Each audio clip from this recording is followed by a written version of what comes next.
here. Moshe spoke to the leaders of the tribes of the sons of Israel. And he said, this is what Yahweh has ordered. So he tells us right away that these are Yahweh's orders. Now, one of the things that we have to make sure we understand, that these are not Moshe's orders. These are not the orders of Moshe. This has nothing to do with Moshe. Moshe is the prophet of Adonai.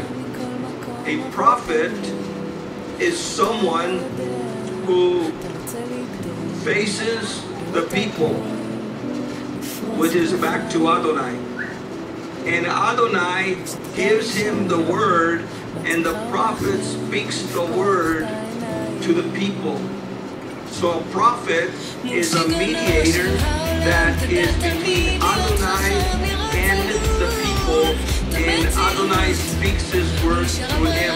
The word prophetes is the word to speak forth, a speaker forth.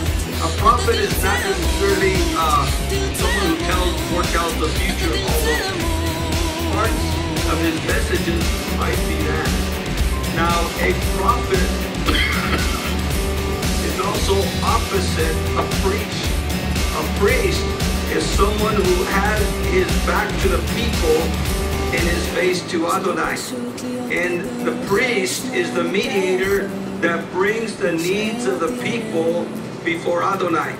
So a priest faces Adonai with his back to the people. A prophet speaks to the people with his back to Adonai because he received from Adonai. Moshe is a prophet. Moshe is not a priest. Aaron and Eleazar are the priests that speak to Adonai for the people. But Moshe is a prophet. And as a prophet, what Moshe does is he hears the words of Adonai and he speaks them to the people. He says, this is what Yahweh has ordered. These are the orders of Yahweh. And then he goes and he gives us what we would call some halakha, some ways that we should walk. This is the way we should walk. These are his orders and the way we should be walking. And the first one there in verse 3. If a man makes a vow to Yahweh or takes a formal pledge under oath, he must not break his word. Whatever he promises by word of mouth, he must do. Now again, this is if a man.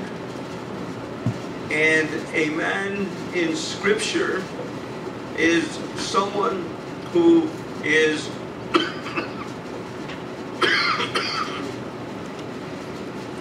someone who is 20 years and older. So if you're 20 years and older from what is called the age of being in the military, then you are a man, and these words apply to you.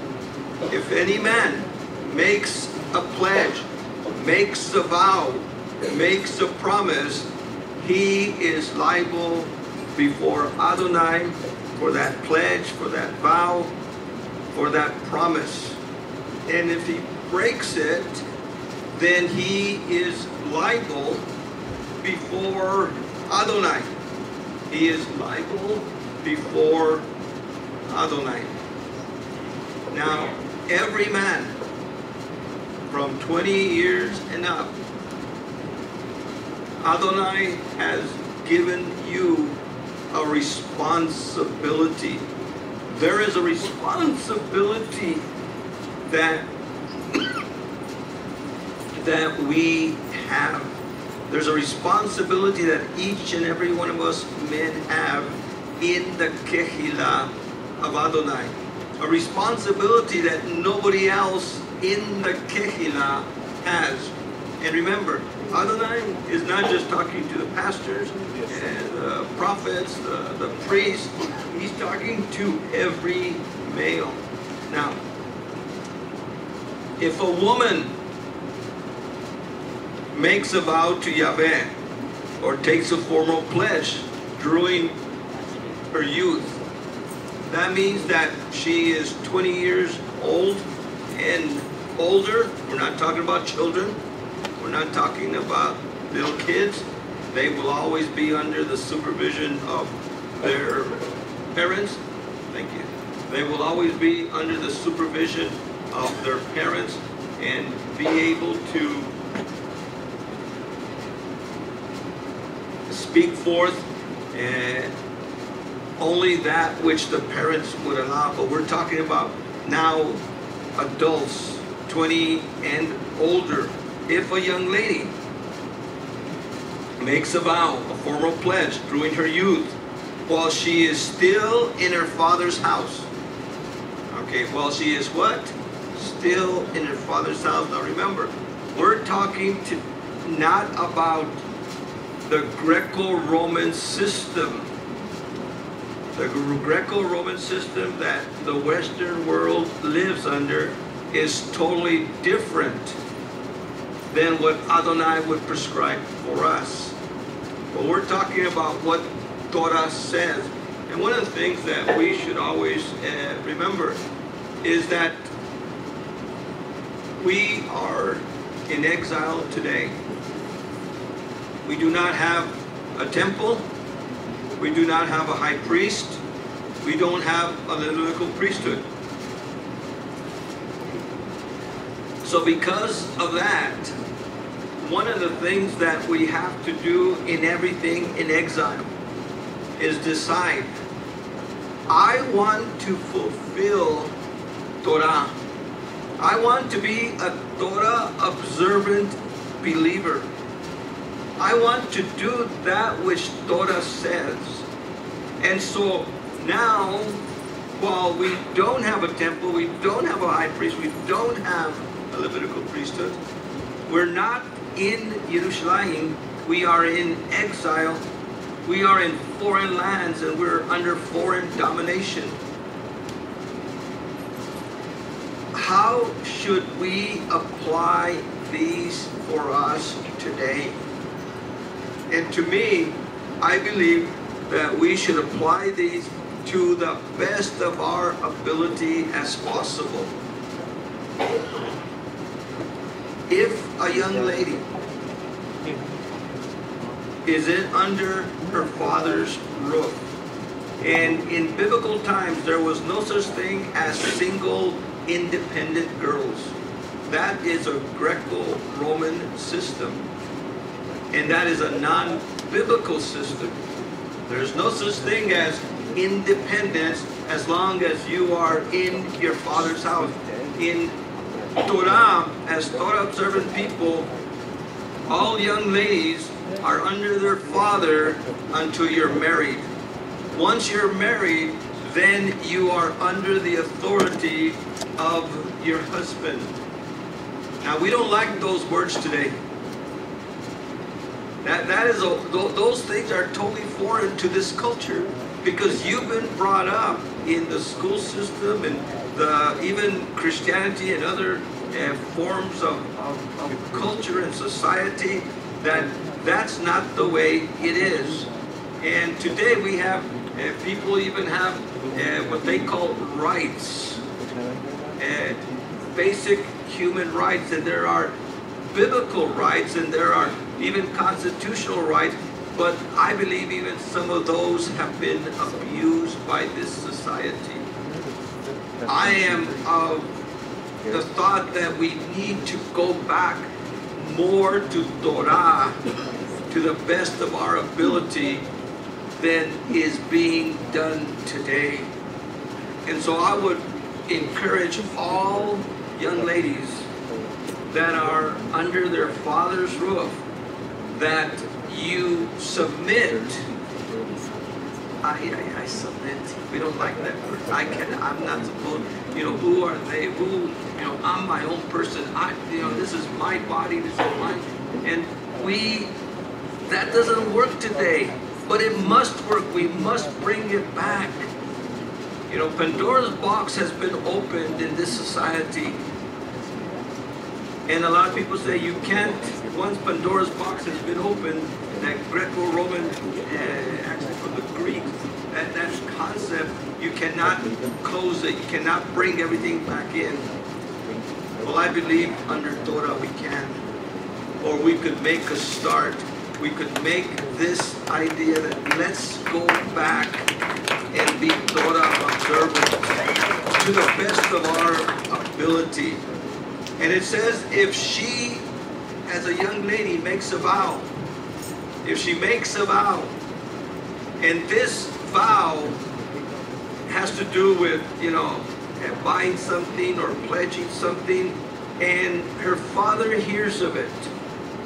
On the day her father hears of it, if he doesn't say nothing, she is bound by that pledge, that vow, that promise.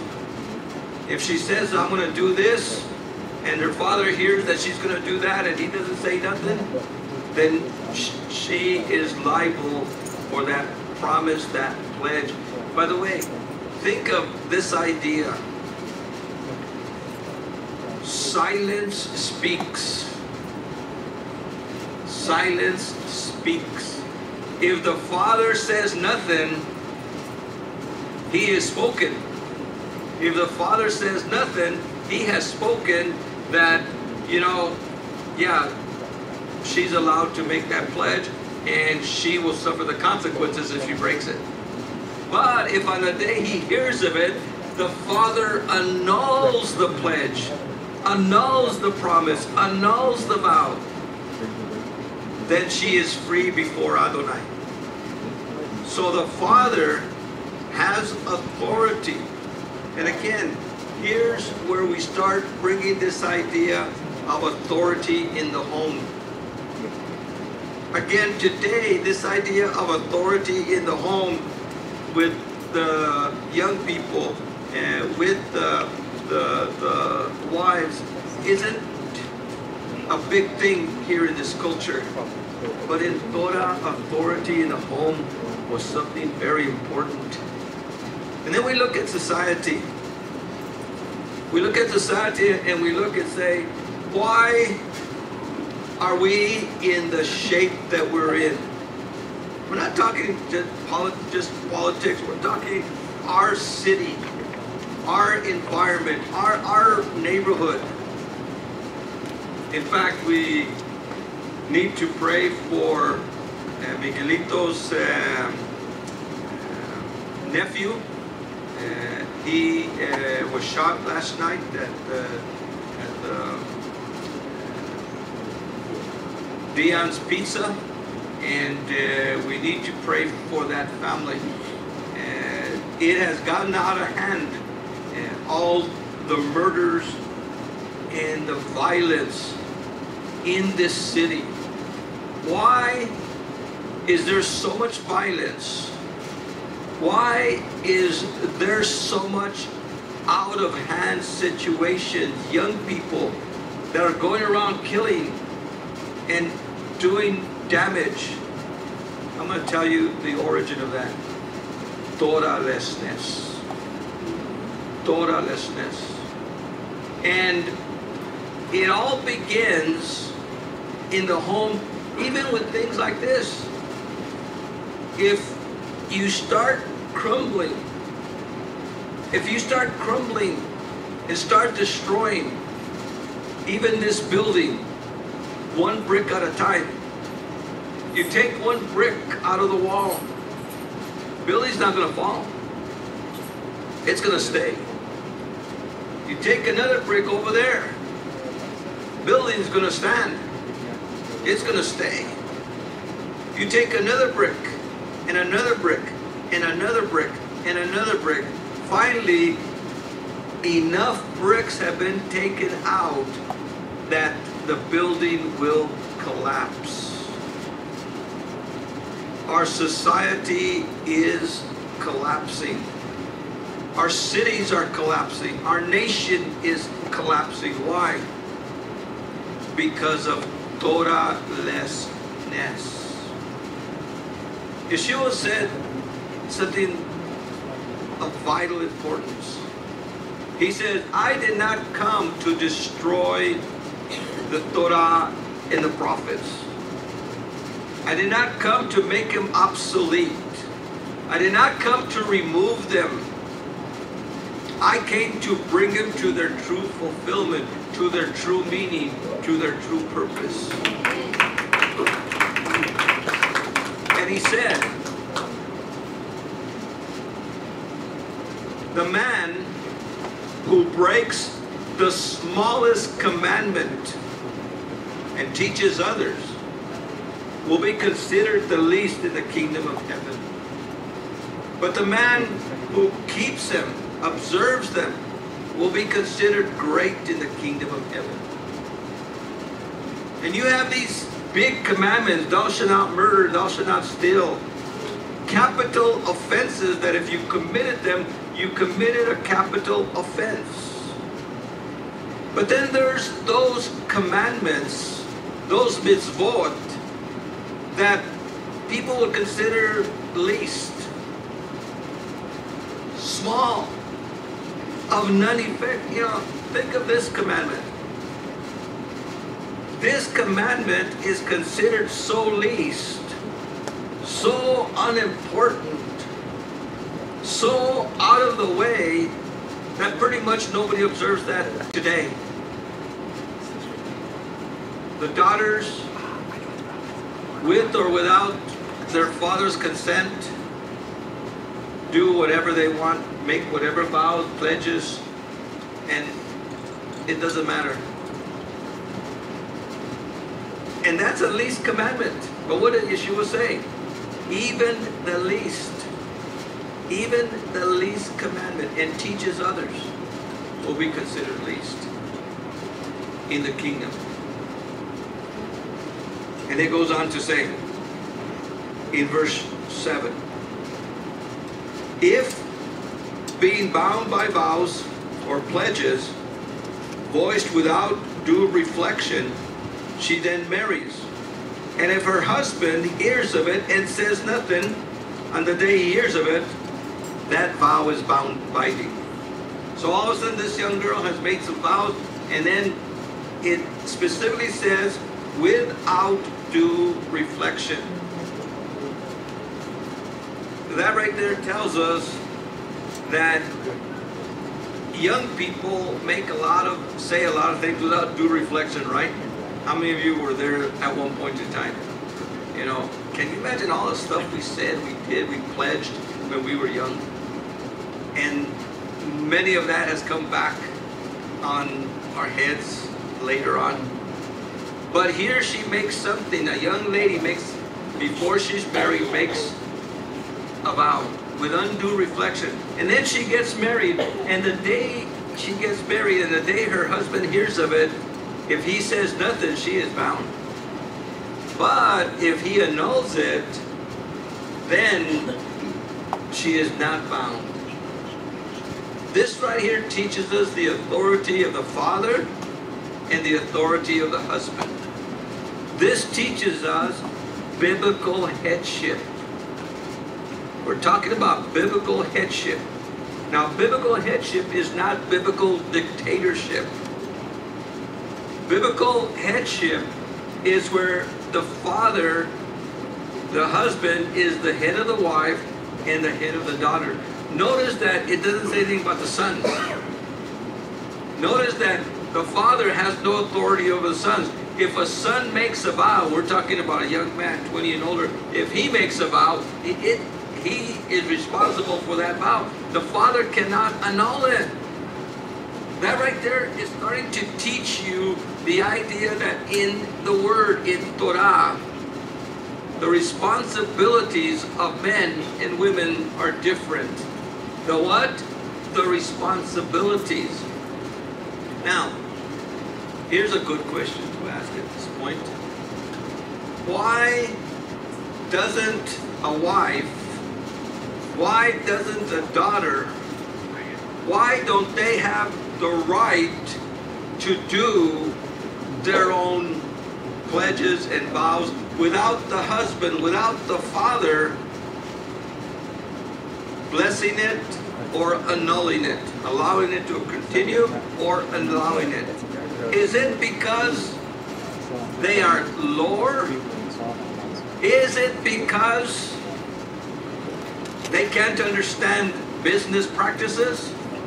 No, it has nothing to do with that. When it comes to savvy, when it comes to knowledge, to wisdom, men and women are equal.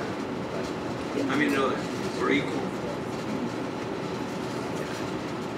It has nothing to do with the woman's lower stature and the man's higher stature. It has nothing to do with that.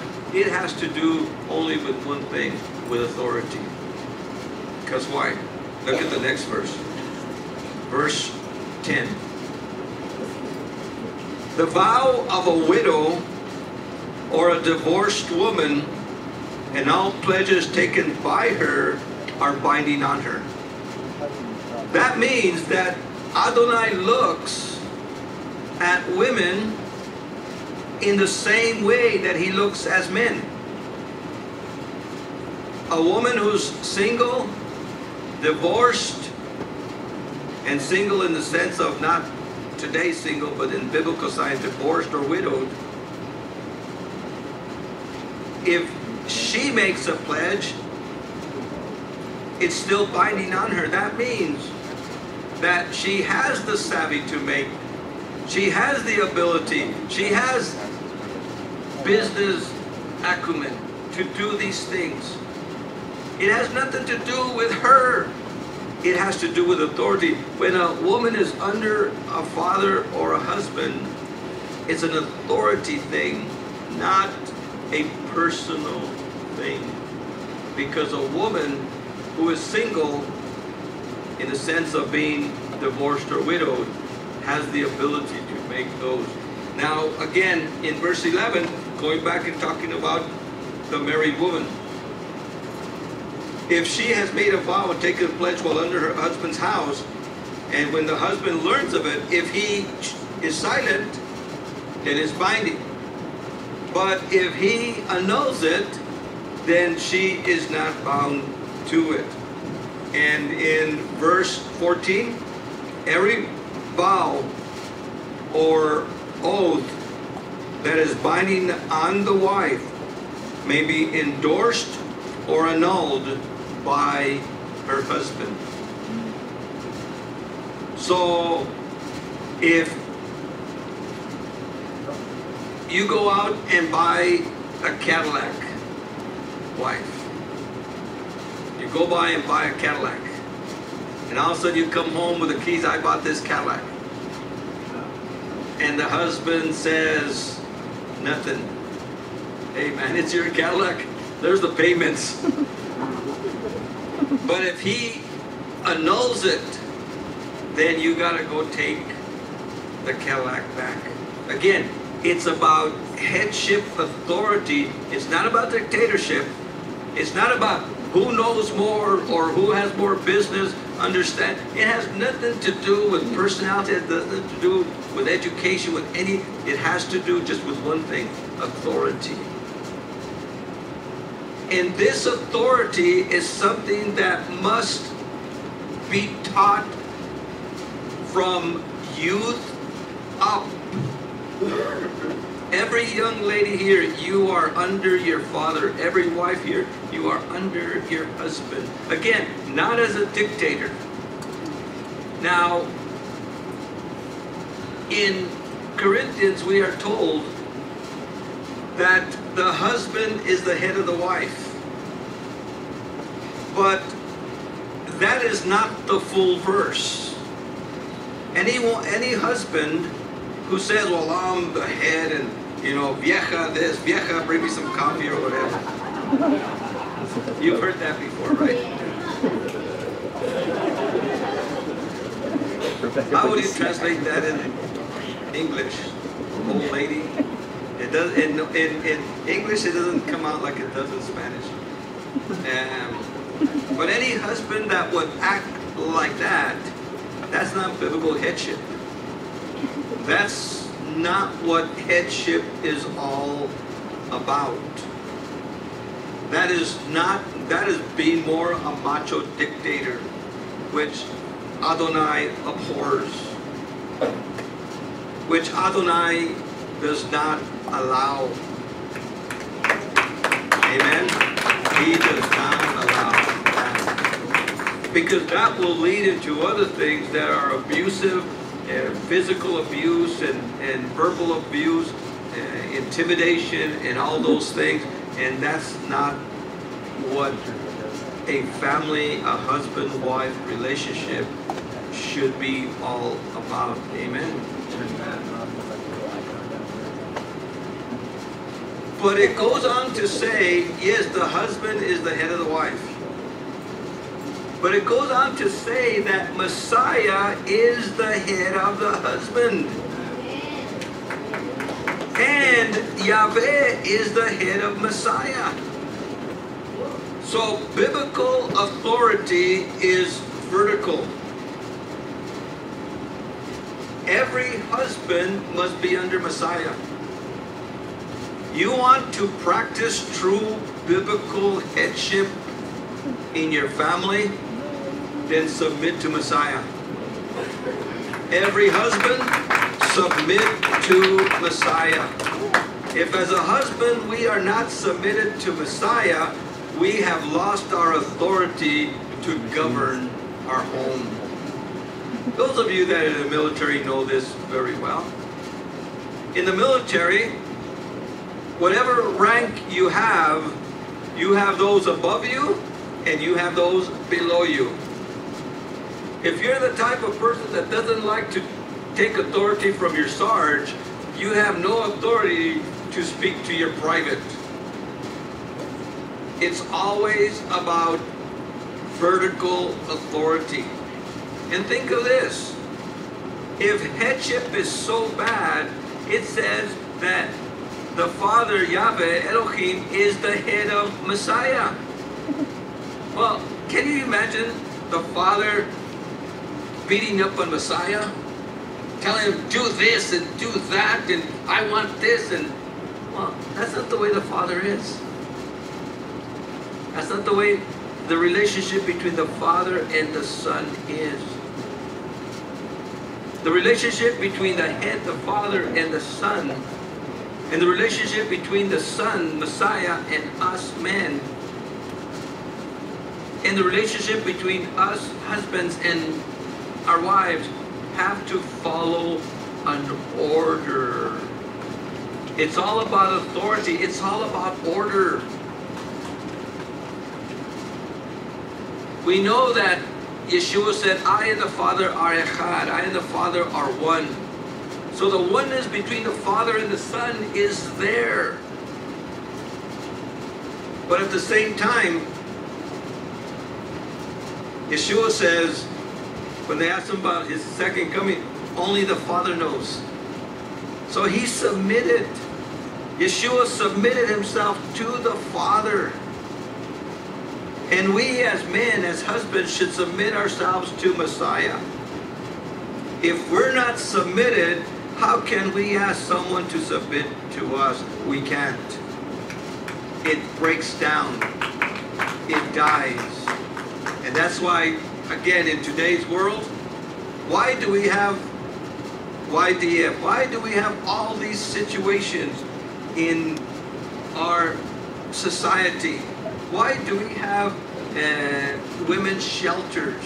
Why do we have all these things?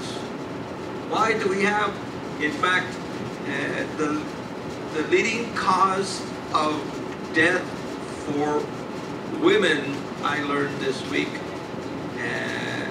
was violence by a husband. And we know that that is so high, especially in our city. In our city. I was talking to my cousin, and she just retired from APD. She was a detective, and she worked with women and children, and she was saying about all the violence in this city that, you know, we don't see it. We hear some of it reported in the news when something fatal happens. But what goes on behind closed doors? What goes on that is unreported? In fact, even in this congregation here, this room right here, just us, what goes on that's not reported? What goes on that this side doesn't know about this side, or the front doesn't know about the back, or you don't know about the neighbor next to you? Let me tell you one thing, Adonai knows. Adonai knows. And we pray that Adonai would bring a conviction, especially on every man that is not living to biblical headship and authority. Verse 17. These are the laws ordained by Yahweh to Moshe concerning the relationship between man and wife, between father and daughter while still young and living in her father's house. In other words, this is the authority structure. This is the authority structure. And let's pray that that authority structure returns to our families, returns to our homes, even to the best of our ability, that we try to bring up our families. Society creeps in, society comes in, and so many times we've lost our children, we lost our young people to the Greco-Roman society that we live in. Chapter 31 talks about the allocation of all the things that were won in the war. And there Adonai says to Moshe, exact full vengeance for the sons of Israel and the Midianites. After this, you will be gathered to your people. So Adonai speaks to Moshe and says, go to war against Midian. Why go to war against Midian? And it was because of the Baal of Peor affair. It was because, if you remember, the Moabites and the Midianites and the Midianite women came and seduced the Israelite men to worship the Baal of Peor.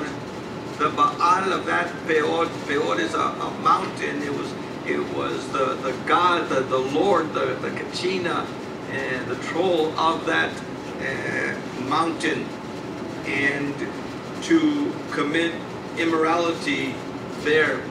And so they go out and to kill them. In verse 7, they waged the campaign against Midian, as Yahweh had ordered. Moshe put every male to death. And further, he killed the kings of Midian and 5 Midianite kings. And they also put Baalam, son of Beor, to the sword.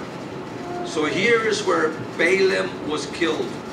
And if you remember, Balaam was the one that told the Moabites and the Midianites how Israel could be cursed. He could not curse Israel. He had no authority from Yahweh to curse Israel. But he told them, if you want Israel cursed, let me show you how. And down here in verse 14, verse 13, they went out and to camp to meet them. And then Moses was enraged with the commanders of the army, the captains, and when they came back from the military expedition. He says, why have you spared the life of all the women? These were the very ones on Balaam's advice, perverted the sons of Israel and made them renounce Yahweh in the affair of Peor. Hence the plague which struck the community of Israel. He was supposed to put all the men and all these women that had come by to seduce Israel, they had to put him to death. But they only put the men to death. And because of that, Moshe was upset with the commanders because they only did half of what Adonai had said. So what they did is they put the rest of the women to death. Now again, in our culture, that sounds pretty harsh. But one of the things that we need to understand, not only here, but when Joshua goes into the land, Adonai says, exterminate everyone. Man, woman, in fact, even the beast. Why? One of the things that Adonai wants to do is Adonai wants to save life. Life is precious to Adonai. You might think, wait a second. If life is precious to Adonai, why does he want the men, women, and in Canaan, the children to be killed if life is so precious to him? That doesn't make sense. And to people today, that doesn't make sense. But we're looking not at that little group of people living then. We're looking at the culture, their children, their children's children, their children's children's children's children. One of the most important things about the Canaanites and these people is that they all worshiped false gods. And one of the biggest problems of worshiping false gods is the offering up of your children to these false gods. In many of the archaeological sites that we've worked in Israel, in the city of Dan, in some of the other cities, even in Jerusalem, in the Hinnom Valley of Jerusalem, and I've mentioned this many times, that when I would take tours to Jerusalem, one of the places that I would always take everybody is to the Hinnom Valley. And if you go to the Hinnom Valley, if you ever go to Jerusalem, ask your guide if they could take you to the Hinnom Valley. One thing in that Hinnom Valley is where a great statue to Moloch, and the statue was some 20, 30 feet high, and the statue was made of bronze. And in that statue, Moloch was sitting down with his hands by his laps. And it was a bronze statue, and in the back of the statue, there was a hole for an oven. And they would put sticks in that oven, and the statue of Moloch would be bright hot. It would be scorching hot. And then what they would do is they would get their babies, and they would get their babies and throw them on the laps of Moloch, and instantly that little baby was scorched to death, burnt to death. They used to get their babies in the city of Dan, in the city of Caesarea Philippi. In fact, in Caesarea Philippi, in a cave that's called the Gates of Hell. They thought that that cave was a bottomless pit, because you go into the cave and there is a deep, deep crevice. And they would get their babies and throw them in there to the god Pan, Peter Pan. That's why I don't encourage you to watch all that stuff as paganism still. Now, what kind of culture, what kind of people sacrifices their children? What kind of culture kills their babies in the womb or out of the womb? Amen? Amen. Not just out of the womb, but what kind of culture kills their babies in the womb? A sick culture. And then uses those baby parts so you could have some of that nice oil of delay.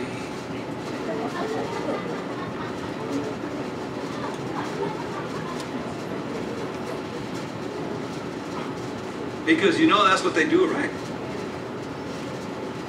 All those advertisements that they have about all these products, that youth-defying products, or old age-defying products, youth and all this stuff, that's where that comes from. It comes from aborted babies.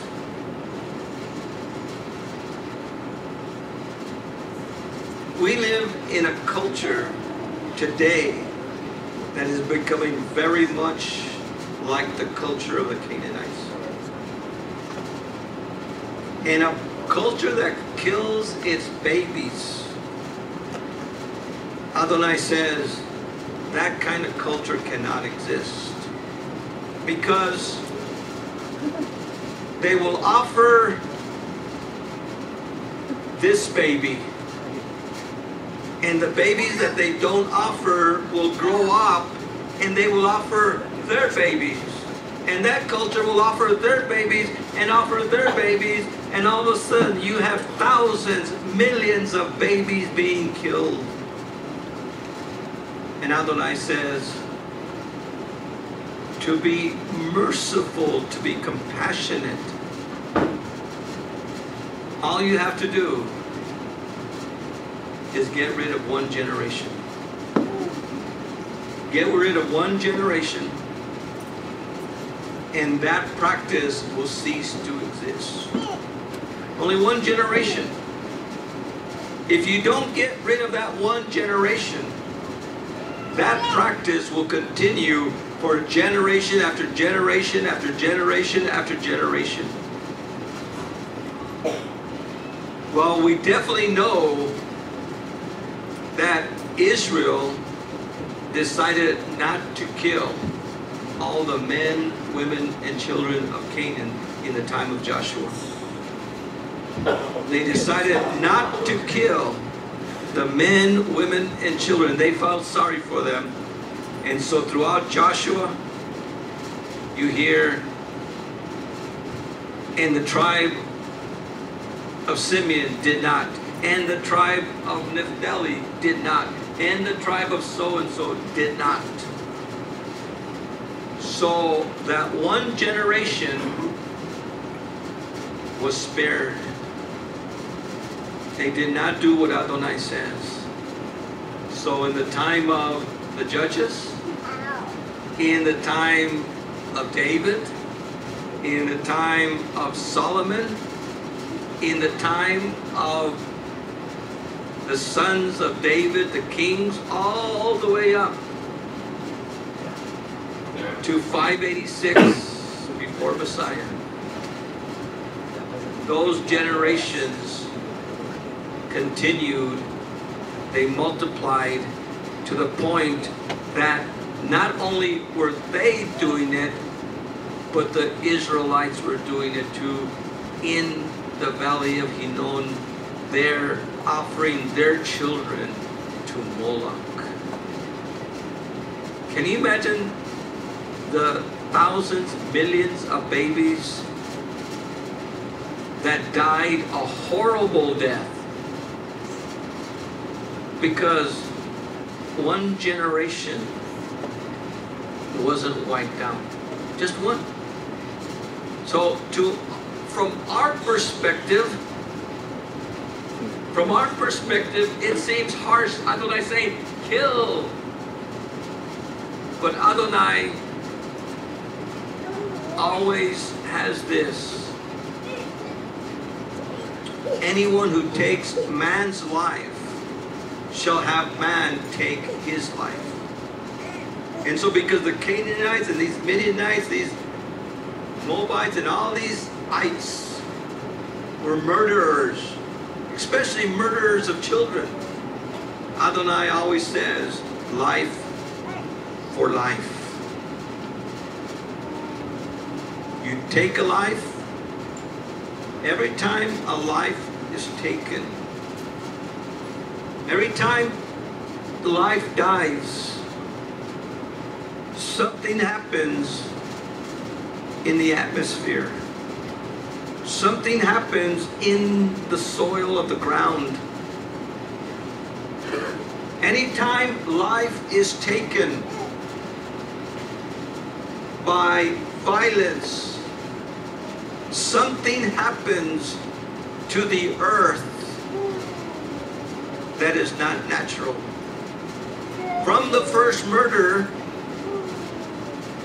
Cain and Abel, to every murder last night here in this city and throughout the world. Adonai talks about the blood that cries out from the ground, seeking justice. And because there is injustice, then the world is out of whack. And we live in an out of whack world. How do we put an out of whack world back in whack? Well, you've sprained your foot. You've sprained your knuckle. And it hurts and it hurts. You take it to the coach. And the coach says, well, I could fix it. And it's going to hurt a little, but I could fix it. And whatever that's hey, it doesn't hurt no more. Yes, it was hard to put it back in whack. But that's what we have to do in this world. And so they did what Adonai says. And then they give everything, all the monies, the cows, everything that they got from the Midianites. And they divided among Israel. And they divided it and gave offerings from it. In chapter 32, there is a allocation of the Trans-Jordan, the side of Jordan. Reuben and Gad say they want to stay on this side. They don't want to cross over. They want to stay on this side. Of course, Moses gets a little upset because he thinks that they're doing the same thing that they did, the 12 spies did. And he gets a little upset, but Adonai says no. And they say, why? And one of the things that we see here is that sometimes we disagree. And sometimes your leaders or those under you will disagree with the leadership. But chapter 32 really teaches us that what we need to do is we need not to get upset and take off. You know, Reuben and Gad, when Moses got upset, could just gotten mad and taken off. But what they did is they came and sat at the table.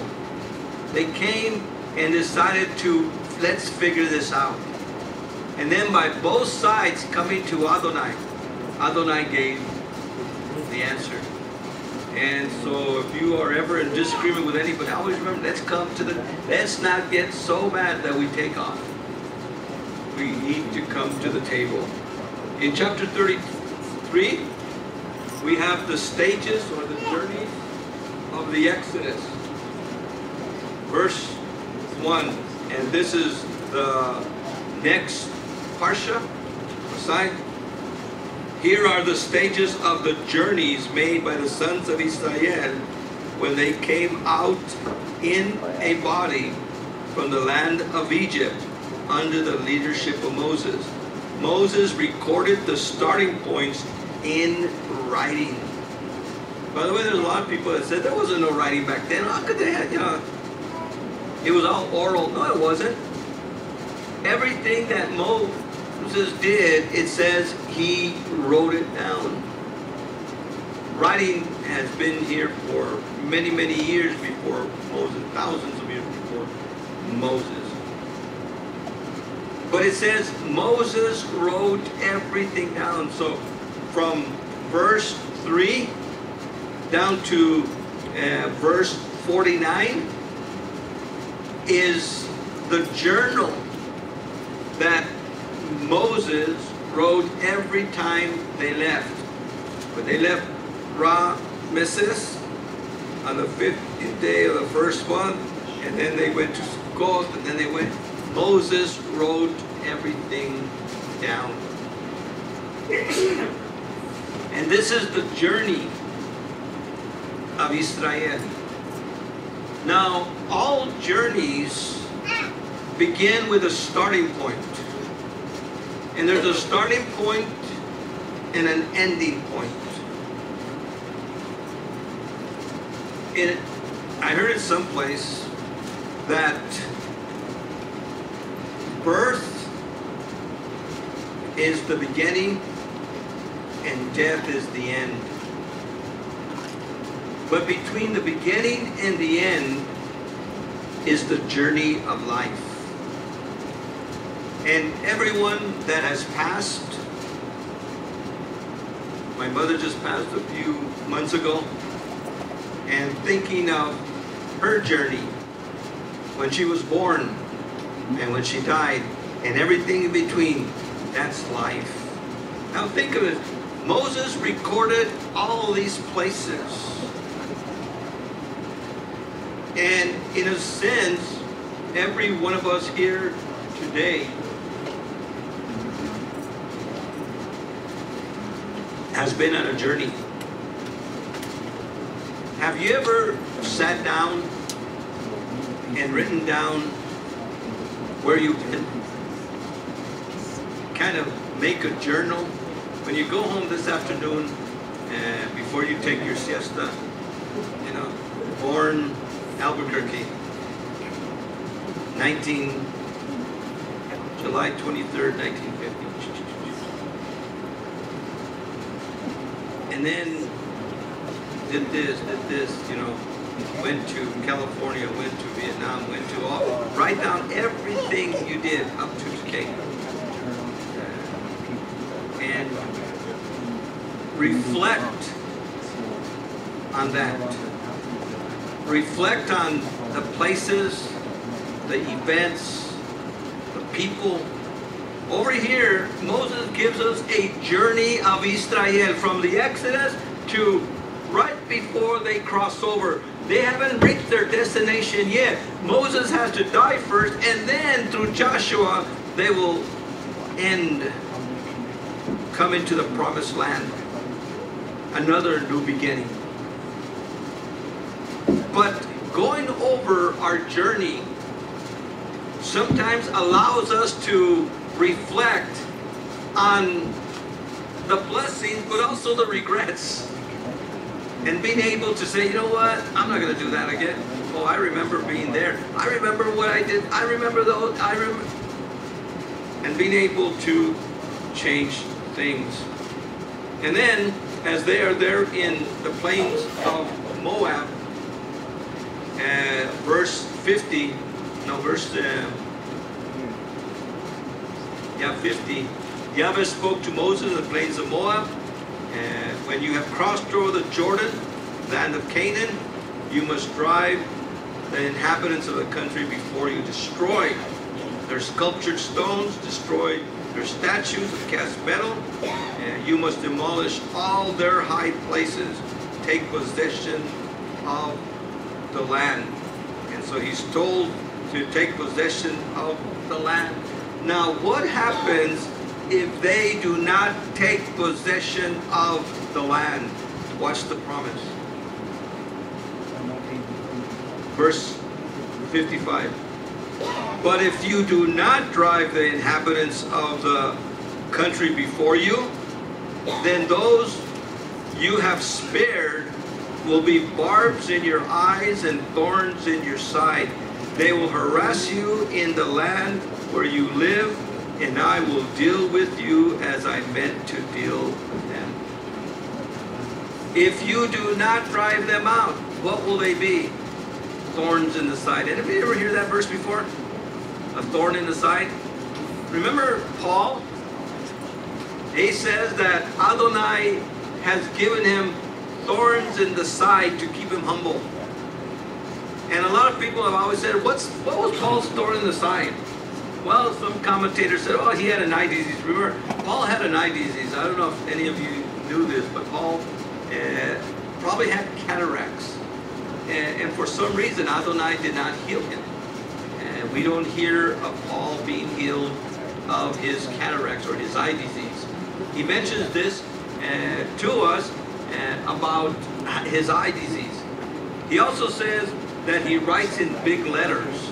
Those of you that have cataracts know you have to write it. In fact, you know, sometimes what I do is I get my study that I'm going to do, and I put it in about 72 font so I can see it from far away. Well, we have Paul having a thorn in the flesh. And some people say, no, it was probably this temptation, or it was because he was single. All kinds of fanciful things that people say. Paul's thorn in the flesh was this. And what's a thorn in the flesh here? The thorn in the flesh here were the Canaanites and all these people that harass us. A thorn in the flesh to an apostle, to a pastor, to a teacher, are those people that constantly harass you, constantly attack you. And for some reason, just 2 weeks ago, I got a new thorn in the flesh. You know, someone that was here for a couple of months, and then I told him I wanted to talk to him, and he takes off. He takes off. And then he goes to another one of our congregation down the road here, the other mess out, and starts harassing me to them and saying how bad of a congregation we are. And that's a thorn in the flesh. A thorn in the flesh. Thorn in our side. And so many of you probably have thorns in the flesh, thorns in the side. And these are these people that will harass you, constantly come against you. In chapter 34, we have the boundaries of Canaan. Now remember, these boundaries of Canaan are for the present time. Adonai gave Abraham, our father, boundaries of Israel from the river of Egypt to the Euphrates. That's in the millennial kingdom. And some people say, well, here's a contradiction. Adonai says this, and he says this. These are two different boundaries. Yes, one is for the millennial kingdom, and one is for present Israel. These are the boundaries for the presence of Israel. And he says there in verse 12, this will be your land with the boundaries surrounding it. So these should be the boundary lines of even Israel today. Are they the boundary lines of Israel today? No. Why? Because Israel is not inheriting the land from Adonai. Israel today is just leasing the land from the United Nations. Today, the land of Israel does not belong to Israel. It belongs to the nations. And that's why Israel wins this, but then the United Nations take that away. The whole land, there should be no Palestinians living in the land of Israel today. The Palestinians in the land of Israel today are like cucarachas invading the land. They do not belong there. And now they call the Israelis, they call them settlers. No, they're not settlers. They're the native of the land. Israel is native on the side of the Jordan, everything that this says. In fact, even right now, Jordan, the country of Jordan, should belong to Israel, because that's Reuben and Gad and the half-tribe of Manasseh. The Golan Heights is the half-tribe of Manasseh today, and that belongs to Israel, not to others. And there's the leaders in verse 16 of these allocations. And for chapter 35, there is a portion given to the Levites. The Levites are told to get these cities and 6 cities of sanctuary, and they are to be there. The purpose of the Levites, they were salted, the Cohens, the priests, and the Levites were salted among the 12 tribes. The Levites did not have a land allocation because they were salted so that they could have centers in these 48 cities. And these 48 cities became like synagogue cities, gathering place cities where the Levites and the Kohanim taught the Torah to Israel throughout the land. So the purpose of the Kohen and the Levite was to teach Torah. So they became the Torah teacher, the biblical Torah teacher throughout the land. 6 of these cities were called cities of sanctuary, or sanctuary cities, cities of refuge, there in verse 9 and 10. There Yahweh spoke to Moses, says, when you cross the Jordan and reach the land of Canaan, you are to select towns which you will make into cities of sanctuary, where a man who has killed accidentally may find sanctuary. By the way, the sanctuary cities here are not what you are hearing sanctuary cities in the news today. As sanctuary cities in the news today are unconstitutional and against the laws of this land. There should be no immigration sanctuary cities in this country. These sanctuary cities was for the man who killed accidentally. If you kill someone accidentally, in Scripture, every one of us has a next of kin. Right now, think who is your next of kin. Your next of kin is your Goel. Your Goel in Hebrew. Your kinsman redeemer. He is the one that will redeem. Like Boaz was a kinsman redeemer for Naomi and Ruth. And so he was able to redeem them, but he was also their avenger of blood. The avenger of blood, the Goel Hadam, is the one who, if his next of kin is killed, he has the responsibility to exact vengeance on the killer, on the murderer. Adonai is totally against murder. And so if you murder someone, think of this. If you get murdered, your next of kin is responsible for justice in your case. But what happens if you kill someone accidentally? Well, if you kill someone accidentally, there was these 6 cities, 3 on one side of the Jordan and 3 on the other side, that those around you could take you to that city. And when you got to the city of refuge, the city of sanctuary, what they did is the Levites in that city, the Cohen and the Levites, would have a trial right away. They would have a trial. And they would ascertain if you were guilty or not guilty. If you were guilty of murder, they would stone you right away. But if you were not guilty of murder and it was an accident, then you could stay in that city until the high priest died. And you would stay in that city and you would have free roaming in the city. You were not allowed to go outside of the city. If you went outside of the city and the next of kin of the person you accidentally killed saw you, he could actually take your life, and he was not liable. So you had to stay, in a sense, in a jail situation.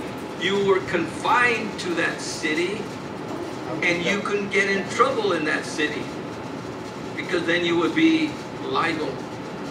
And so a sanctuary city is only for those that kill inadvertently, without malice, it says, or forethought. Anyone who kills with forethought is guilty. In fact, in verse 16, 17, it talks about killing, and anyone who kills, anyone who murders, must have his life taken. A messianic congregation, and again, there's some things that in Christianity we have this idea of freedom of conscience, that you're free to believe this, you're free to believe that, and in many ways that also applies in a Hebraic congregation, but because Torah is not as wide as Christianity, and Torah, when we follow Torah, we follow the ways of Adonai. There is not a freedom of conscience to say, well, I believe in the death penalty, I don't believe in the death penalty. Because the Torah teaches the death penalty. So we don't have the right to say, well, I don't believe what Adonai says to do. I'm against that. Again, we live in a society that we are in exile in. We don't have a priest, we don't have a temple, so we can't take matters in our own hands.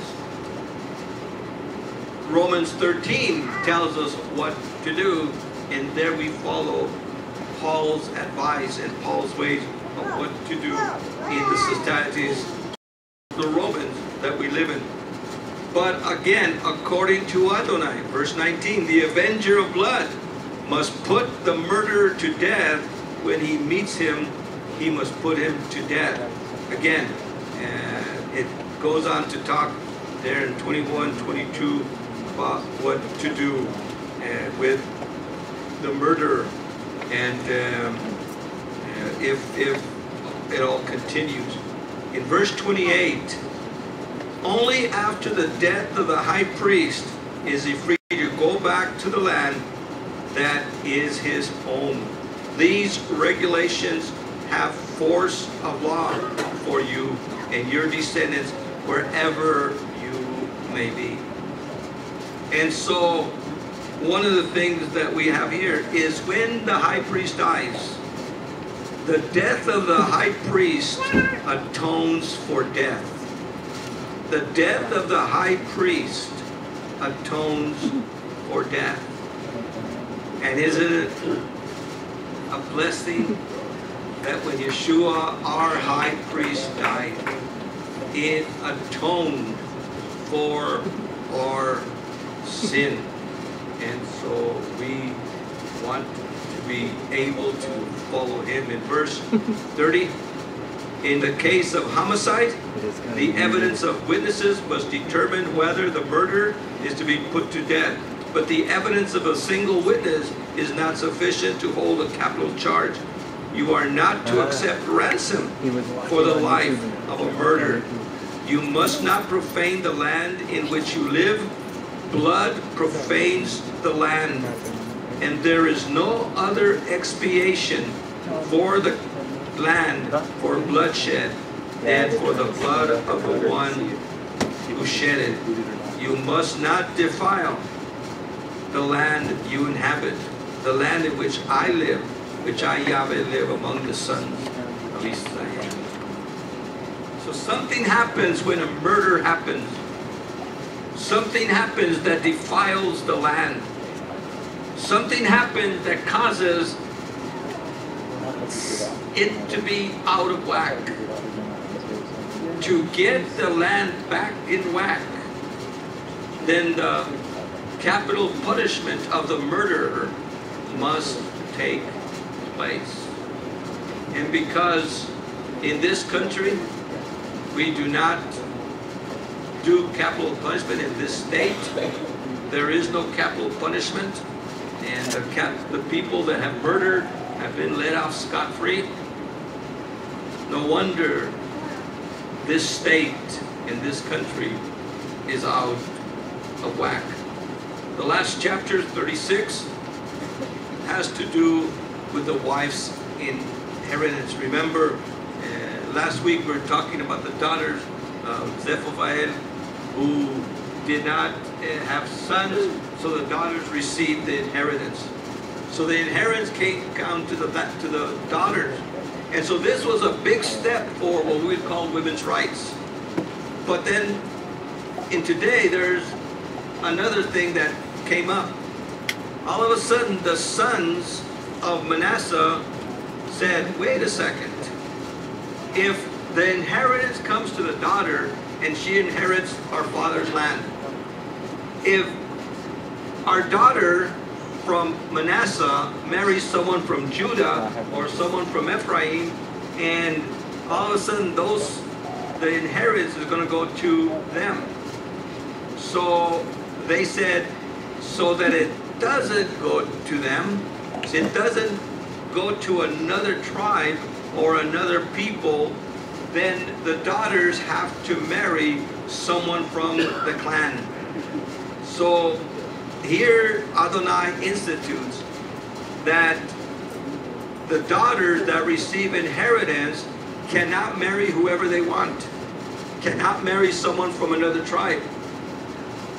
A son could marry someone from another tribe because the inheritance is going to go through the son's line.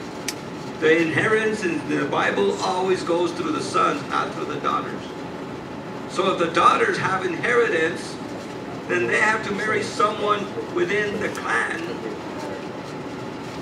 so that the inheritance stays in the clan and with the name Manasseh. And again, this is a modification of what we saw.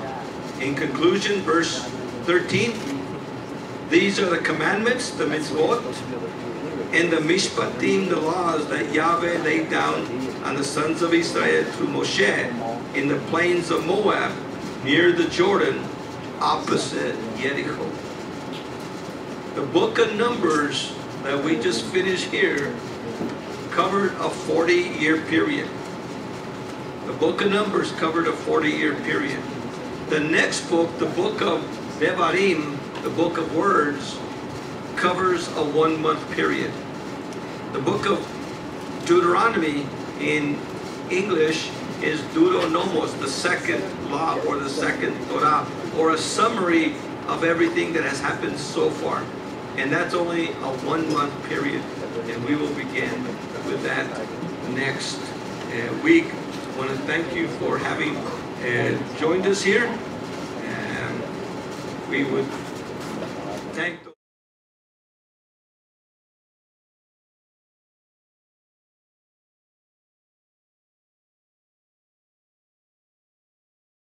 OT Finance 2012.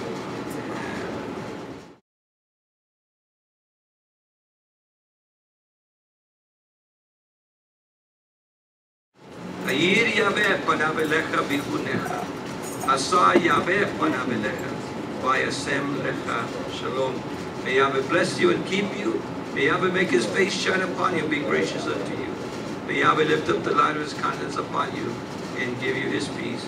Shalom, shalom.